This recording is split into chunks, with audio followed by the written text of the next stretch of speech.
But basically, because they know that you are a validator, you become a bigger target on which they can focus, basically. For sure. I mean, if somebody was to hack me, they're not getting any money. They can get my dog photos. They can make life hard for me. But yeah, so if that's a concern for you, then you could run it in the cloud, in a virtual private server, in like a DigitalOcean data center. I run a validator for my, you know what I mean? And I protect my system with firewalls and all the tricks that I know. And I don't keep data on my daily that I'm really like concerned about. So I use a hardware wallet so they Yeah, can't but hack into your you are, computer and then steal all your money. it's not just about the money, it's about everything you have on your devices, basically. Because if they hack through the router, then they have access to everything. If you have security cameras, they have access to those too. For sure. They're running in a virtual private server in DigitalOcean. Yeah, I was thinking to get a subscription for a cloud firewall just for the validator.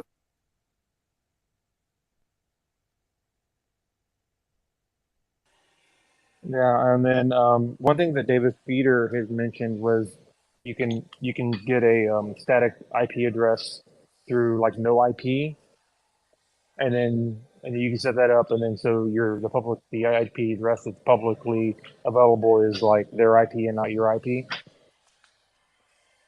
and it doesn't go through Yeah, a yeah, VPN, so you're not dealing with all that, right? I know about that service, yes.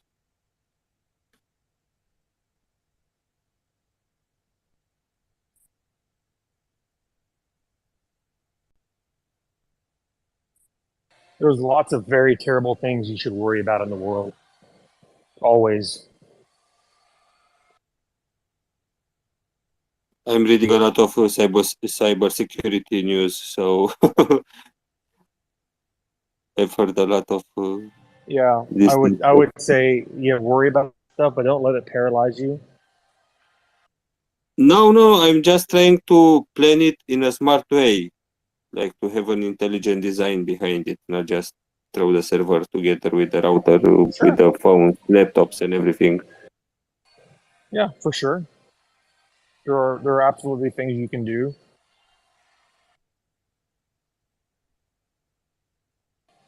I mean, right now I'm struggling with getting people who have only used like Google Chrome and email to set up values.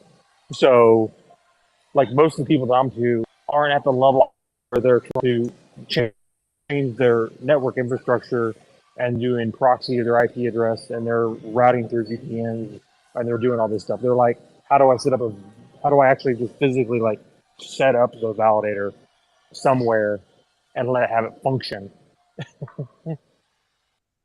Yeah, yeah, and but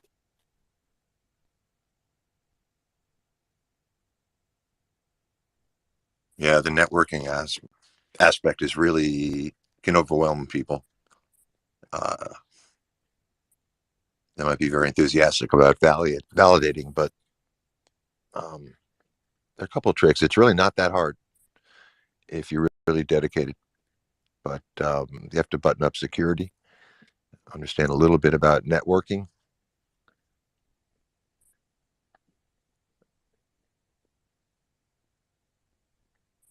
But it can be very intimidating.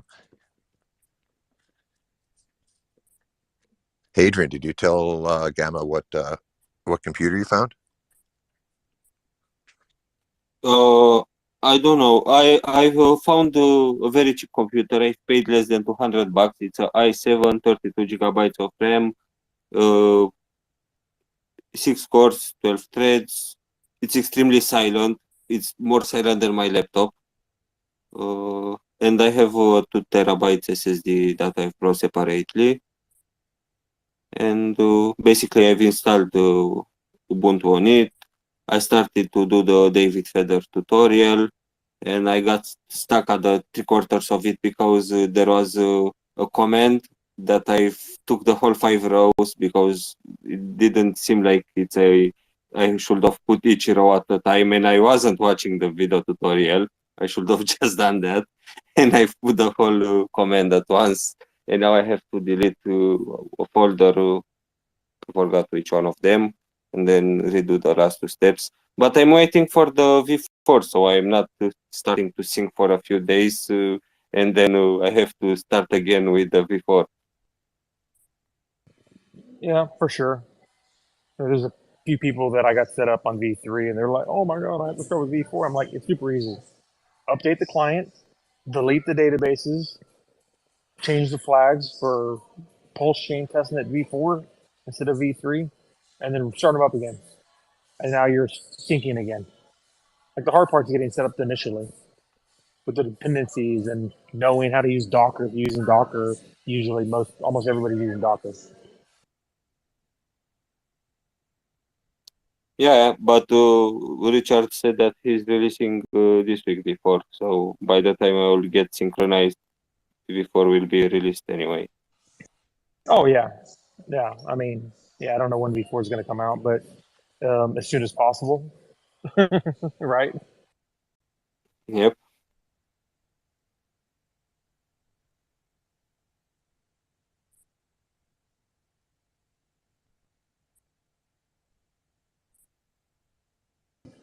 So yeah. Oh yeah. By the way, I'm going to be going to Corey Costa's YouTube channel in like 45 minutes. So I'll be talking to him for like an hour about validators and such. Thought I'd mention that in the space. Nice, nice.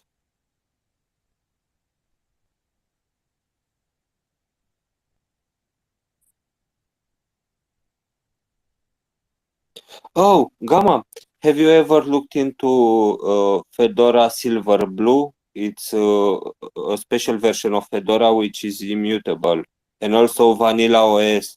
And supposedly they should have basically better security because the basic operating system is immutable. What do you mean by immutable? Like you cannot modify files. And Fedora Silver Blue is recommended for containerized apps, so Docker.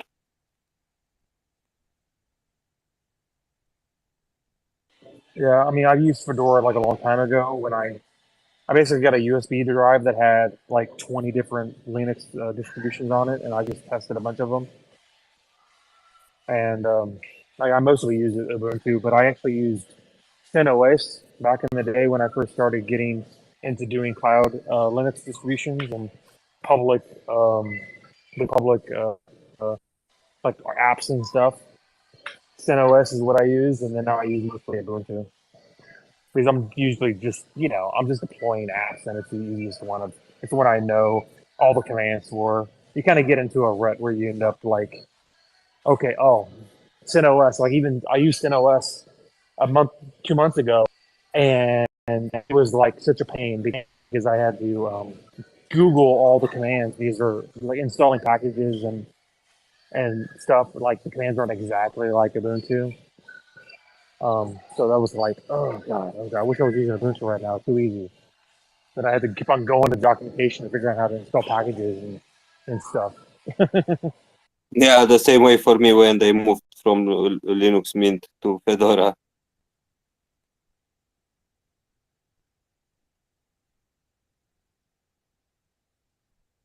I know, like one complaint that I had was there's a Ubuntu 2004 and then 2204, which is 2204 is the latest version, the long time like LTS, like long term. It's like they support it for like 4 or 5 years or whatever. I know, long Well, time support. yeah, long term support. Yeah, so people were on 2004 using my instructions that I had for 2204, and they're like, it's not working. I was like, okay, I mean, I can figure out why it's not working, but can you just use 2204? So I actually, what I really need to do is I need to go and I need to do two different versions. I need to go through a 2004 version and then a 2204 version, just so like what version are you running?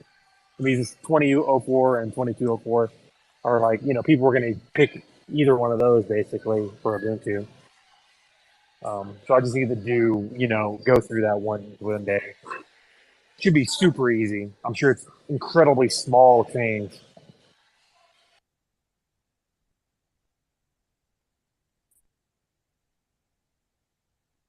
Like I actually can't even think off the top of my head like what it could possibly be until I'm running through it, and then it'll give me the error, and it'll be like, oh, like it's like one character or like one word difference in a command, one command, and it's like, oh, now it worked.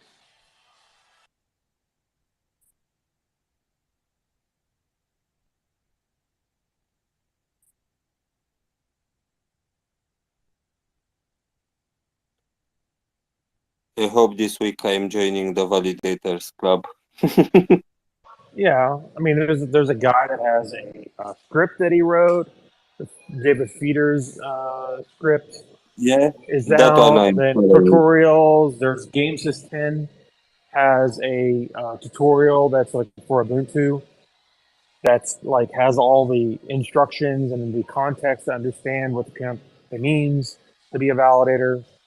The only thing with his is he didn't add the import validator commands. So people are going along and they're like installing Aragon, installing Geth, and then they try to run a validator, and then the validator run commands there, but not the import command. So they're like kind of missing a key part there. So I mentioned it to him, and he said that he hasn't a version coming out, and I was like, that's cool. And now whenever I post link, which is it's really great, it has great information, but it's missing like the validator import function, which is kind of crucial to being an app validator. And What's the name of this guy? GameSys10, and like his guide is really awesome. I posted it several times.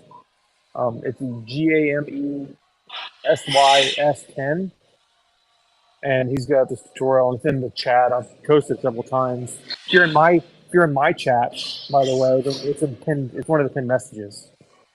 So my Telegram chat is Gamma Dev Ops chat. Very simple. And then it's like right at the top of the pinned message.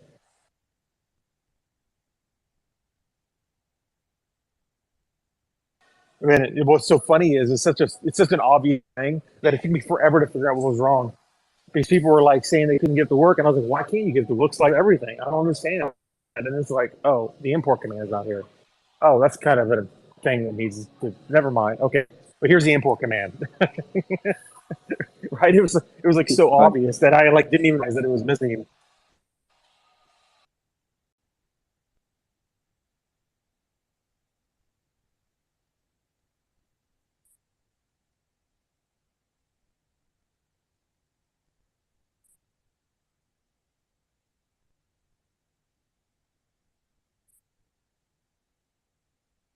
I'll try to investigate more about the no IP path. Maybe I'll choose that one.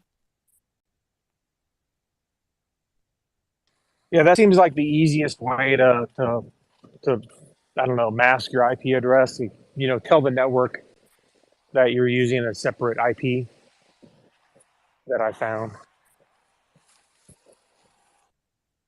I have an account with them. I tested it like 2 weeks ago. I don't know if it was related to the validators or not. I cannot recall right now, but I've tested it. I should look into the how many milliseconds I have delay and shit like this. Well, hopefully not much. I would hope, but yeah, you never know. Yeah, we have to see.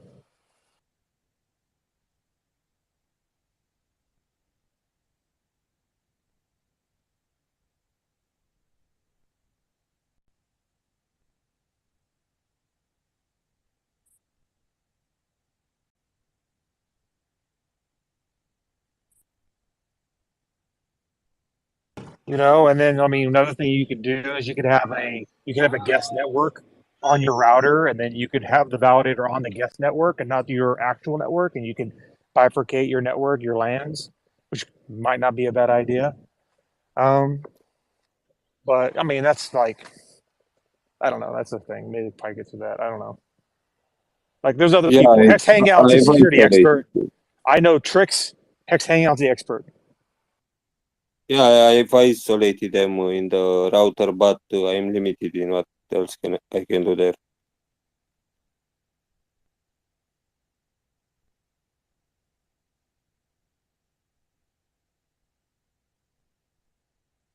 And that isolation can be easily bypassed. I've read an article about that like a week ago.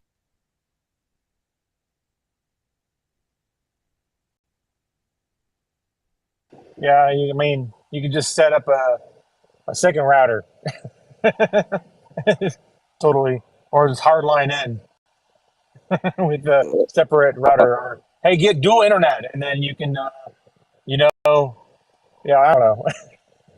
I have This should get complicated. fiber. I have a fiber entering in a media converter, and then the router from the ISP, and the router from the ISP has one port for 1 GB, and that one goes into another router, and that one is the final router.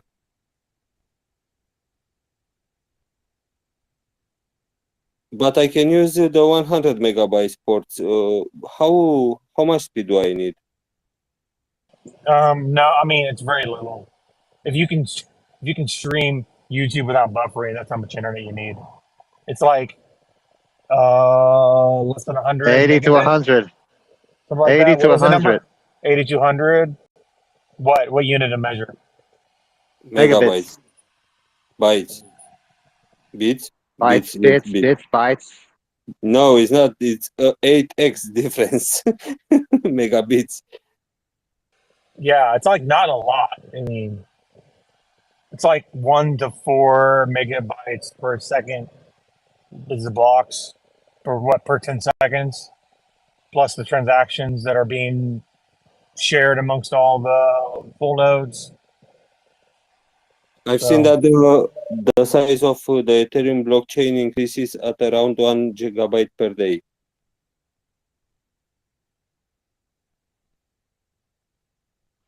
But dude, there's a lot of data coming in, per block.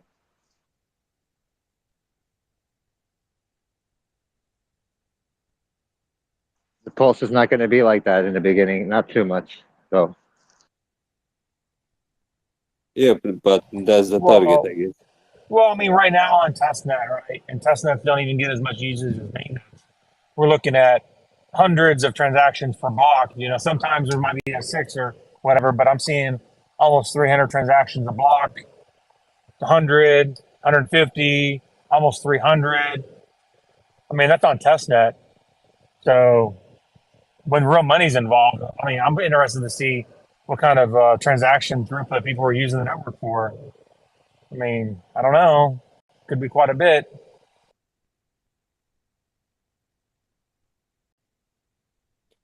It will be interesting to look. I think in the task manager you can see how many gigabytes you downloaded and uploaded in a whole day. yeah, that's another measurement you can see. Yeah. Yeah, when people ask me the question, like, internet is it okay? So it's like, okay, well, the number, I'm not even sure the actual number. I know it's small enough that, like, if you had 100 megabit internet, you're probably only running a full node with that. So you probably want to get a better plan. But if you could stream YouTube, even at like the lower setting without buffering, you're probably okay. But if you want to do anything else in the network, then you might need better internet. Yeah, I have 1 GB. It's not about that, but I Oh was yeah, wondering mine's on the fine. load. I was wondering how loaded that computer will be throughout the day. Yeah, I mean, I would recommend single use, so you're not using your validators like your daily driver or anything. But yeah, so I mean, I expect it to be like right now. My validator on V3 is like 42 gigs of RAM is being used. CPU's really not being used that much because it's fully synced up. CPUs are really used when it's syncing up initially, getting that initial sync. It's basically mostly maxed out. and then RAM usage is used, and then once you're synced fully, your CPU usage is very very low. Your RAM usage goes to whatever you tell it to use, which is if you're running a validator, you should set it to 1/2 cache, so which is like the command is hyphen hyphen cache, and then a number in binary. So it's like 32,768 megabits, not in decimal, but in binary. And you put that. That's like if you're running 64 gigs of RAM, that's like half. And then so what I have Geth running 56% of my RAM, and then 4% is Lighthouse, which comes out to like 42 gigs of RAM out of 64. So it's basically using all the RAM I gave to it to use. So that's like normal operation. Like it's passing a lot of transactions. It's processing blocks. It's doing its thing, and that's like normal. And it has plenty of RAM left over for the system. If you had 32 gigs of RAM, then you would tell it to use 16, and you're probably running 20 gigs of RAM usage, and not 42, and it would still function. You just would have less RAM for it to store the mempool, and it would just deal with the reduced amount of RAM by writing the disk more often. So that's why you need to have SSD drives. Have Yeah, decent SSD I've drives. seen that in your chat. I've seen that in your chat, and it was a good info. I asked about it in the chat. Yeah. So like, here's a fun fact. So you can run HDD drives, like the spinning drives that are like ancient, but you gotta double or triple the amount of RAM that you can use. So you gotta have a huge amount of RAM so they can store that data in RAM, because it's so slow to read write data using those spinning disks. Technically, you can run a full node on HDD drives, but it is incredibly not recommended, and you're going to have a really shitty validator doing that. So you should get even older SSD drives, which is better than HDD. So not recommended at all. There's some people like in the dev chat who like think about, well, technically you can do that. I'm like, yeah, I know technically everything you can do. That doesn't mean I'm recommending anybody to do it. So I'm not talking about doing, trying to validate it on a GE appliance. Go for it. I'd love to see it. Please tell me you got a validator to run a microwave oven. But I'm not recommending people, run validators in microwave ovens. You know what I mean? Yeah. But there are people who want to put shit on crazy stuff. Go for it, man. I'd love to hear about it. Oh, another thing, I have the SSD. It's a NVMe, the M2 format, and I have to choose if I will get an adapter for SATA 3 or for PCI Express. Do you think I really need a PCI Express, or I should get a SATA 3 adapter for it? Well, I mean, what are you using? What do you have? What do you need to use? What? Well, I mean, you have the SATA, then you have the PCI 3. I mean, those are. I mean, I'm not a hardware expert, but aren't those actual connection ports in the motherboard? Yes. Yes. So SATA 3 is the regular thing you connect a hard disk on a computer, and the PCI Express port is the one that you put a graphical card. And my SSD, it's the M2 format, is the one you use in a laptop. Yeah, And those are good I do ones not too. have an M2 connection, so I'll have to get an adapter. They're very cheap, but I just have to choose one of the two, PCI Express or SATA 3. SATA 3 it's a bit slower than PCI Express, but it's like 12 gigabytes a second or some shit. Yeah, I mean, I'd go with the better option if you have the choice, the faster option, especially with NVMe. Why would you hamper NVMe with the slower port connection? Yeah, I'll go for the PCI Express one.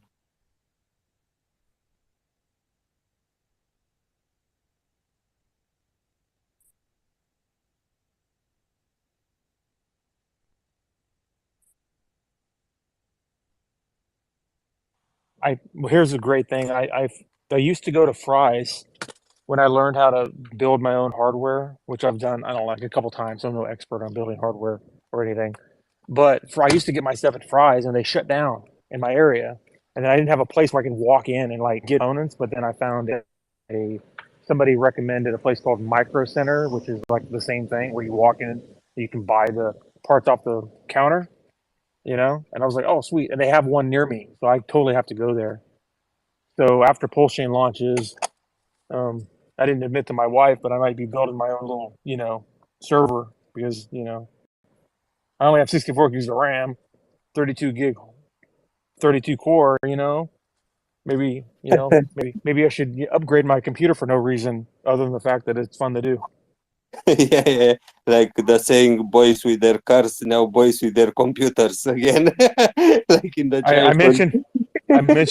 mentioned to my wife that, and she's like, "You're not going to buy it." Oh, I would totally not buy it. Like my computer works fine, no problem. Yeah, yeah. I mean, she knows the deal. I'm gonna come home with a bunch of parts on the kitchen table, even if it's just taking the thing apart and upgrading the RAM or whatever. But I kind of like to build a new computer. This one I have is like 3 years old, which works fine. It's gonna be fine out later. So Honey, I there's no changed my mind. there's no Honey, I technical changed my reason mind. there's no technical reason why I need a new computer. But then sometimes you just want a new computer, and when you have money, you can buy it, you can build it. Yeah, I'm using laptops for over 10 years, and now it's like returning to my childhood, having a normal computer in the house. Yeah, I mean, I did it with my Mac. I mean, did I really need the new 2021 MacBook Pro M1 blah blah whatever? No, but when they get the new version out in like a year, totally gonna upgrade that one too. Like it's long past since I had the older system. I always have the new system. I have the new iPhone. I have the new computer. Like, what I mean, there's some things people your money flows to where you care about, and what I care about is my daily use in electronics being good as possible. Yeah, my laptop is overpowered for what I'm doing now. Actually, it's like the ideal configuration for a validator node. Oh, I could run a validator on my Mac. I mean, easily. I mean, I wouldn't do that because I use it for the daily, but I could totally do it. Yeah, yeah. I also thought for a second about that one.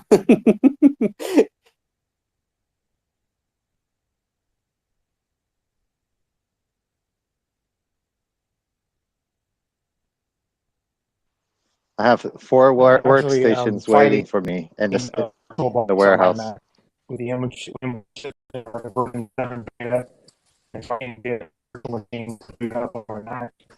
And I need some- Gamma, your microphone is broken. You don't have enough signal or something. You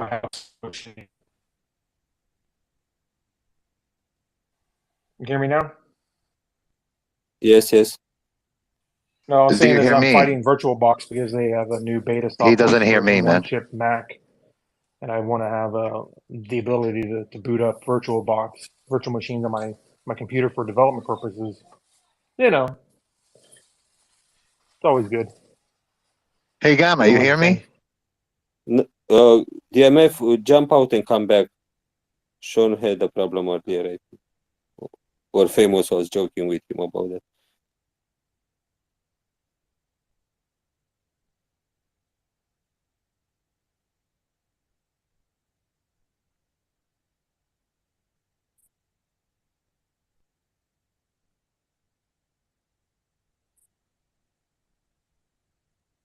And back.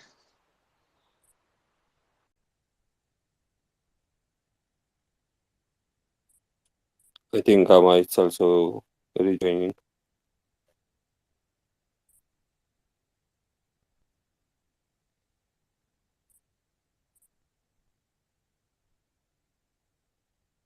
Yeah, the company that I work for, they gave a present for It's 900 employee staff, and you can choose a QLED 55-inch screen TV, a Mac Pro, an iPad Pro something.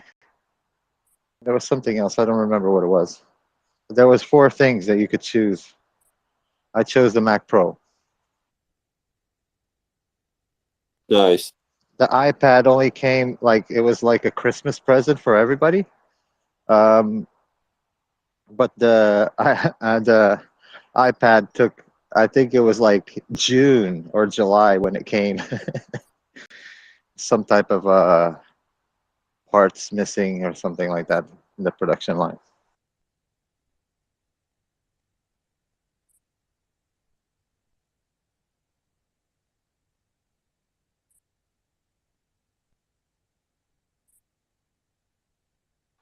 But yeah, I got the Pro. I got it right away. Have you seen what Laptop Tangent posted today? That Asus, that it's a whole screen that it's bending from the middle, and you put a keyboard on top of half of it if you need. I've checked it, and Nice. it's like $3,000 to get one in my country, and with a crazy configuration. Nice. That's what Hex does. I wish Google Pixel will come up with a tablet so I can install Graphene OS on it. That will be amazing. I don't need an extra laptop. Next year, there's going to come a new model better than that one, blah, blah, blah. So I prefer buying lands, man. I've been on a hunt. I have 4 more lands to take a look at nearby those lots that are together. That's good. But they're in city, in village, or outside. Oh, you said you have one in a It's in, forest? yep. And 2 nearby the 2 other zones that have 4 lots are nearby a village. And the ones nearby the village, they are agricultural. 3 of them are forest, and 1 is agriculture. Can be like you can grow stuff there. Because here they are forcing you to grow. If you have an agricultural land, you have to use it. You cannot just have one and let it be.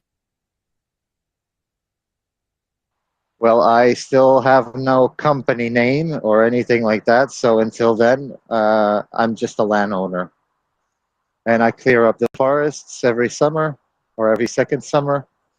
And that's it. And cl clip some bad trees that are there.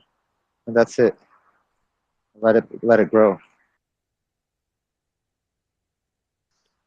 But that agriculture part, yes, I have a couple of ideas there too.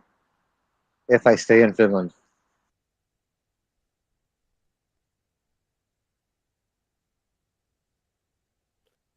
Yeah, my father Prices has some land and it's a pain in the ass because it's agricultural. Price has gone up around 15% since I bought it, so I'm okay. I can just sell it back. But I wanna grab a couple of them. Actually, one of them is glued to that agricultural area.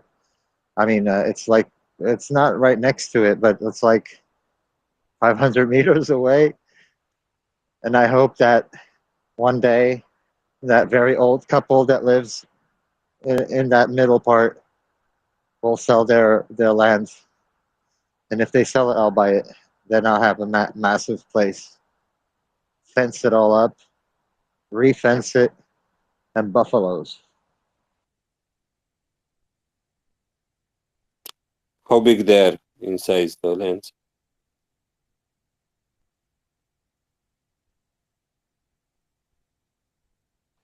The one with the agriculture side is 2.5 hectares.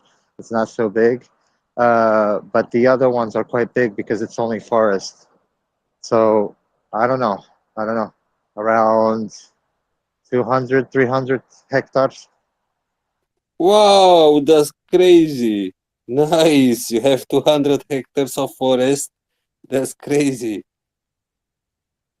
It's very nice, man, and it's part of a like family friends group. So like if they sell it for people that are in like in between that they it stays between the community, you know. Yeah, that's crazy. For the people in US that don't know how big it's an hectare, it's around 100,000 square feet. So like 2 million square feet. It cost me a lot, man. It cost all my money. I'm almost poor, let's say, but it's a very good place, man, and hopefully I'll move over there, man. I recall looking for forest land here a few years ago before the hyperinflation. And at that size, at 200 hectares of forest, you could have find something like 5K per hectare. Yours was more expensive than that, I suppose. Yes, it was, my friend. Yes, it was. And maintenance. I didn't count on the maintenance, and that's what's more or less keeping me at low consumption rice and beans right now because of that, because of the Wow, maintenance, and it costs a lot, man. It does, but I it's bet. beautiful, man. Oh man, I catch so many. What is it? Horse flies? Not horse flies. They're not horse flies. They're like how do you say it? Uh, forgot the name. They fly and they're like they get into your hair. Damn, they don't get out. They're like really hard to take them out. But there's a lot of them in the forest, man. And during the summer, last summer, hard work to clean everything up, pull every single dead branch, everything out. Leaves, you can leave them because it just reinforces the soil. And I think like by the age of like I said before to you, when the kids are 20 years old, then we can cut part of the forest because then we can regrow it on the other land that we have, and it's basically like a balance game with the forestry there. Yeah, this is the thing with properties. When you have many or big ones, you have to work for them just to have them. And at some point in life, after a few years, your plans might change. You want to move out of the country or whatever, and you have to come back and do those jobs yearly in the spring, in the autumn. It's quite a hassle. I've had like three contacts where I can contact them once there is like more flow of money. I can contact them and they can do it. And then the supervisor just goes there and takes the pictures on certain points that I tell him to take, so I can know that everything is fine, really. And it's like a virtual check on the forest that everything is okay, and then just keep it like that, man.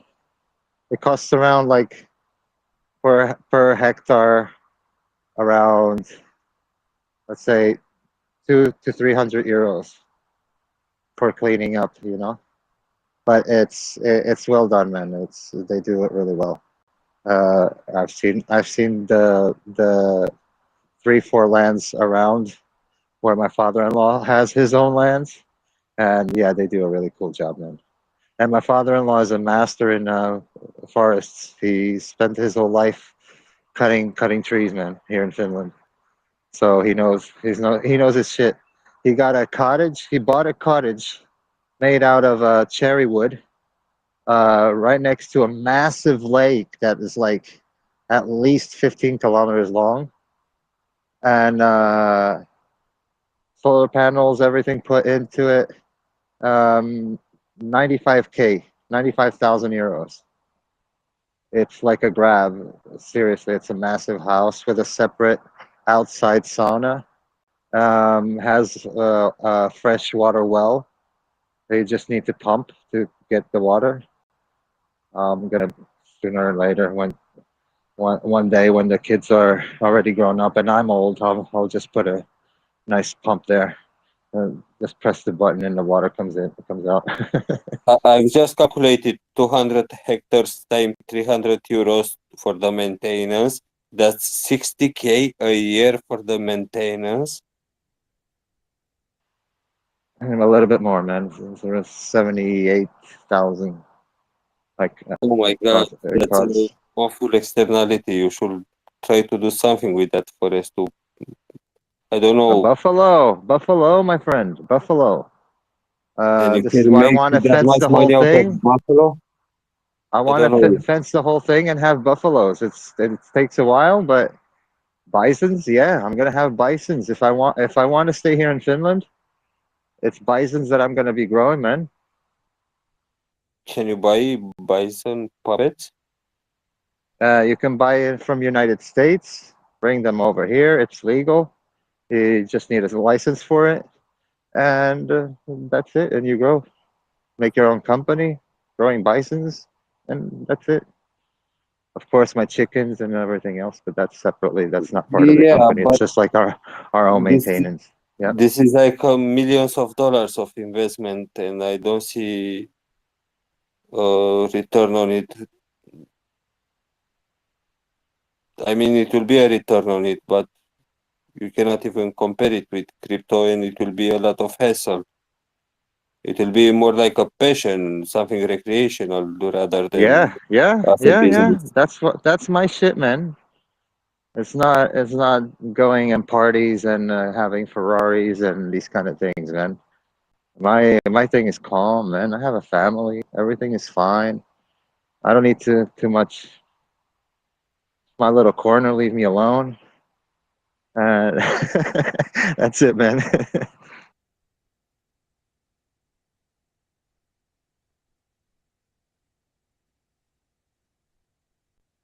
This is why I'm waiting for that next stake to end, man. 1 year from now, that's the biggest one I have.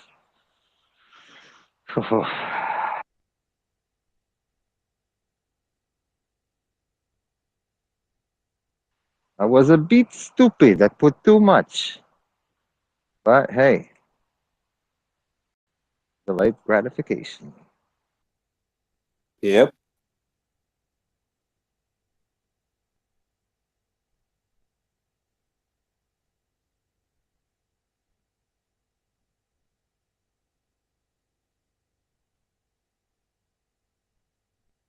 I got to get my hunting license here, man.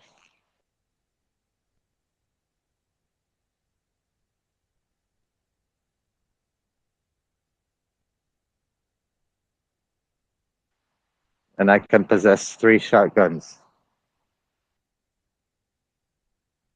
Nice. What you can hunt there. With the shotguns, almost nothing, but uh, elks are a good thing here. And do you have the heart to kill a elk?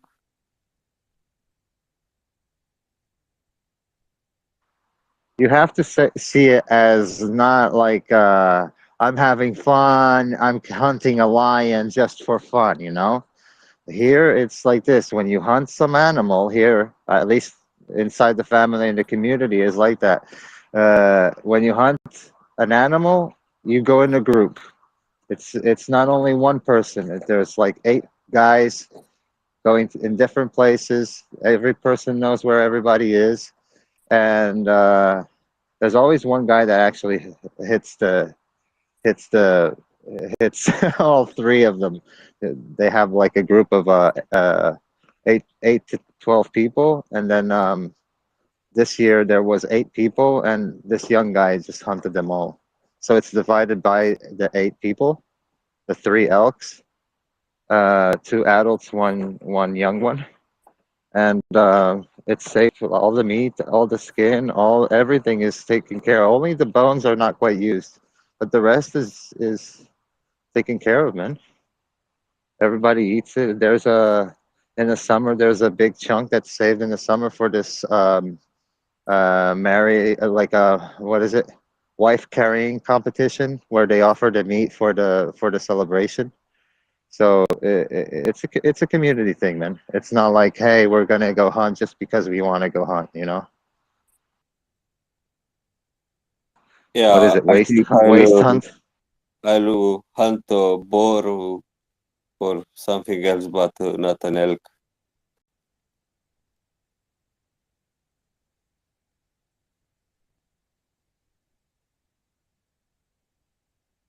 Man, if I would see an albino one, yeah, I would like, no, no, no, you're not hitting this.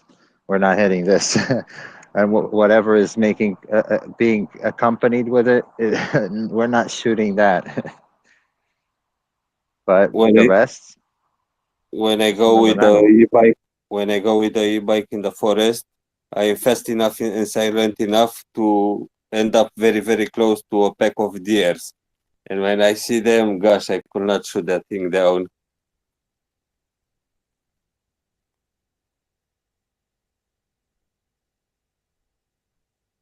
They're majestic. Yes, they are. They look very majestic and everything.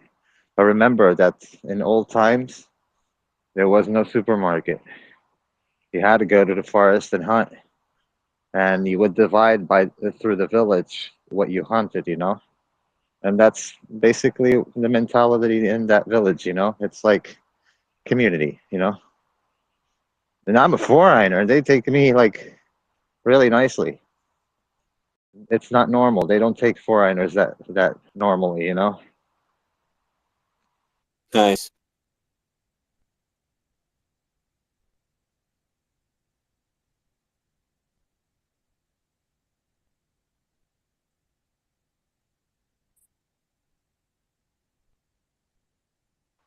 The only thing I hate is when you go to the lake after the winter, man, there's a layer of leaves, dead leaves on top of the sand where we have the whole thing like filled up with sand so it can be like not rocky for the kids to play and everything else.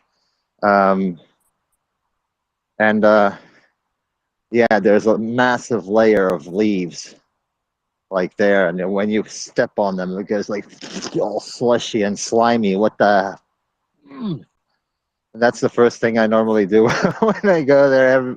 Everybody stays staring at me like, "What the fuck are you doing? Taking the fucking leaves out? Why? Let it be." And like, no, I'm taking it out. It feels better walking on sand. Brings back memories of Portugal a little bit, but the waves are like 5 centimeters high. How big is the lake? It's it's big one. it's big. It's big. It's massive, man. Deepest is 28 meters deep lake. Wow. In the winter, I said it to you. I think a couple of days ago. In the winter, it's all frozen. So we make like 4 holes, 15 Yeah, yeah, meters yeah. away from each You told other, me.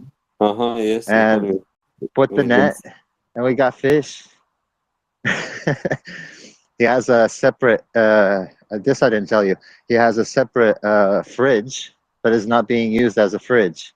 He puts a little cherry wood piece burning, but not burning, just smoking. You know, it's slow burn, and he Yes, puts yes, yes. all the fish I there did smoke hanging. that fish. Yeah, yeah. Yeah, he smoke cold. It's like a cold I know exactly smoke, what you're cold talking smoke. about. Yeah, Yeah, I know what you're cold talking smoke. about. Yes. Num num.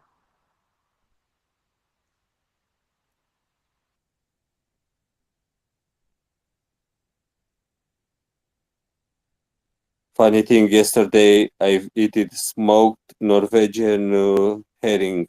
Supposedly catch herring. Yes, I think herring. Supposedly catched from the ocean or sea or whatever. But I don't think it was actually catched. I think it was fart.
And Adrian, you know that all the foods are now, or at least everybody's looking at injecting with COVID-19 vaccine for some reason.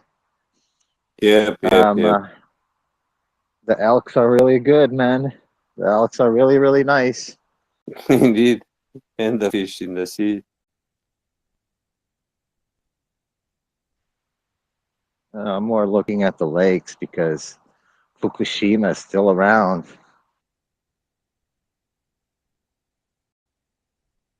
Yeah, but that one is far away from you, I guess.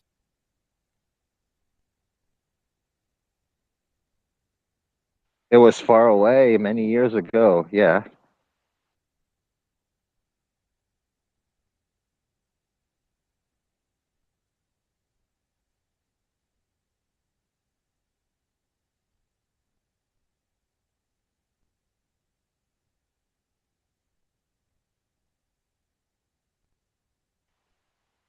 There's more tuna in the Pacific than in the Atlantic. So, wink, wink.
How's the weather there, Adrian? It was sunny today, pretty warm, but not very. Temperatures? So maybe 15 degrees Celsius. Oh, not bad, not bad. I can finally smell wet soil because it defrosted. Yeah, I don't like cold weather.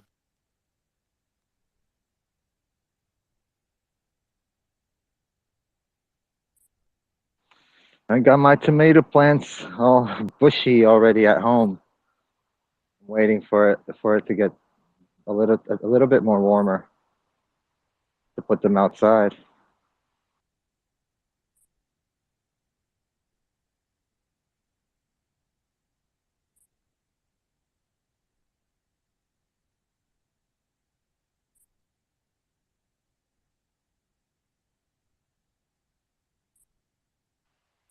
I got brown, yellow, red, and green mini tomatoes. Nice, nice.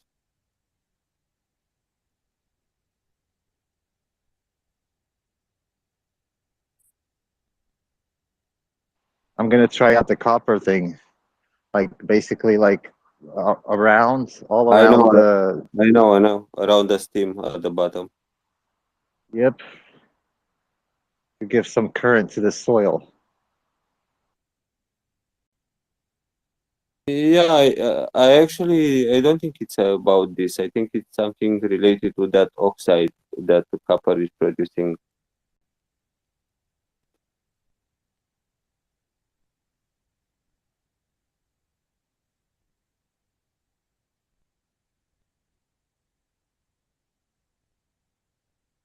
I'm still gonna try it. I have a whole bunch of wires now ready.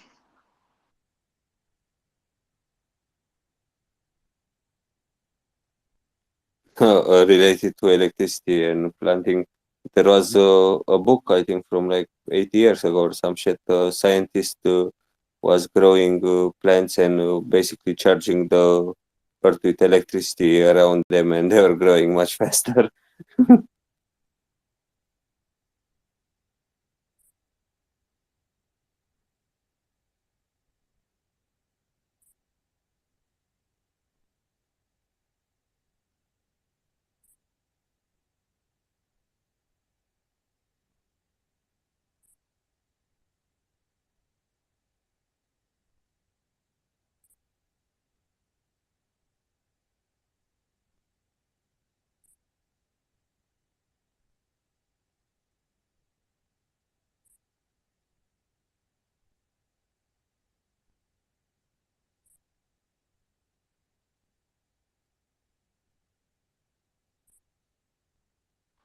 Have you ever heard about Cliff High?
Sorry, bro. What I was listening to a crazy video.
Man, the video I left on the chat here.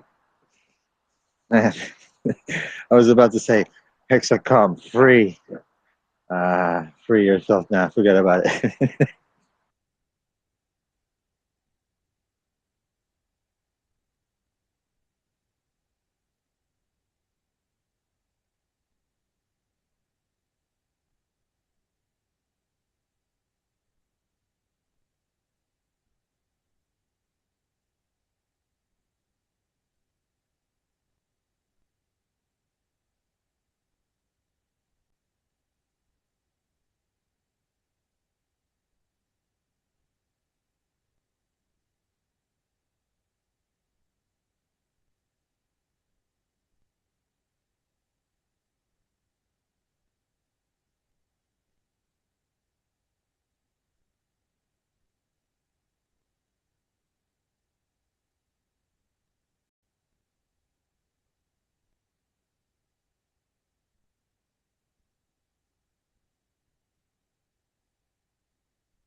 So, who thinks Richard Hart has that type of brother? I don't think. Me neither.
I'm going to be jumping to other spaces. See you guys soon. And keep it calm, okay? Don't fight so much. You're fighting too much right now. Less Same. aggressivity, and see you later.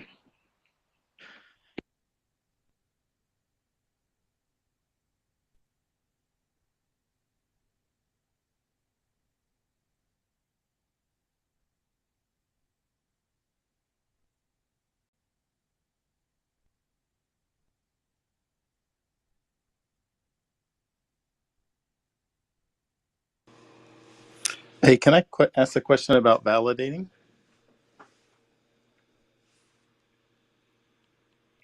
You can try. Yes.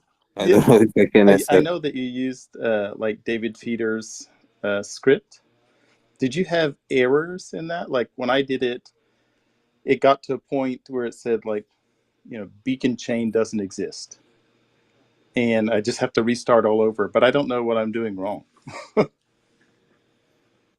Yeah, so I stopped like at the 3/4 because I wasn't watching the video while installing it, and everything worked fine until I've got to a point where one command was actually 5 different commands, one after another without spaces, and I've inserted them at once, and it messed up something there. It did half of it or something, and now I have to delete something and come back and finish that part. But until there, everything worked perfectly. And when you like, if you want to go back and like start all over again, how do you how do you do that without like what is it that what are the commands or how do you delete everything that you've already started? Do you know what I'm saying? Go in the home folder and you'll see there a folder blockchain. Yes. And try to rename that folder, put a 1 after the blockchain name, and then start to do again everything. And basically, you already installed the Docker and everything, so those will not be reinstalled. It will say that you already have them, and you'll continue with the rest of the steps. That's great. Thank you. And then one last question. When you want to use 10 validators or 2 validators, how do you add the second or the fifth or fifth? How do you add more than one validator using that script? So I haven't got to this part, but when you deposit the TPLS, you basically select there how many validators you want, and it will make individual keys for each one. So basically, they are and they are created in a folder from where the software is taking those keys. So basically, I don't know if you have to do something extra, but if you have then, let's say, 50 validators in that folder, the software should load them all, I suppose. I haven't seen in the David Feder tutorial anything related to this, that you have to do something extra. Okay, but it comes during the step of sending the TPLS, not the script. Yes, so you can go right now on the Pulse chain. There is the Launchpad link on pulsechain.com, and you can begin those steps just through so you can read every of the step. It tells you a lot, and basically, like after 7-8 pages, you get to the point where you have to uh, create those keys or through the David Feder script, and then upload them to the website, and it will tell you further where to how to do the deposit, basically. Okay, I'll look at that. Thank you so much for your help. You're welcome.